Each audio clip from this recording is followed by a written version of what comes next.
Kattokas minkälaista numerosymboliikkaa on. Tähän tulee Kesko uusi logistiikkakeskus. Niin kattokas minkälaiset kilometrilukemat on tässä tienviitoissa. Noin. Ja täällä on tämä työmaa sitten. Tänne tulee tää logistiikkahelvetti Keskolle, Nurmijärvelle.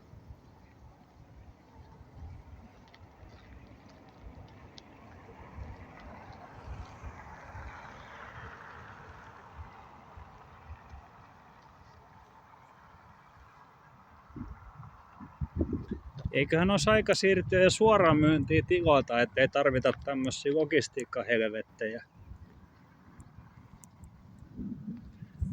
Inex Partner sekä S-ryhmällähän on oma Keinokalliossa, niin tähän tulee Keskolle sitten uusi tähän Nurmijärvelle.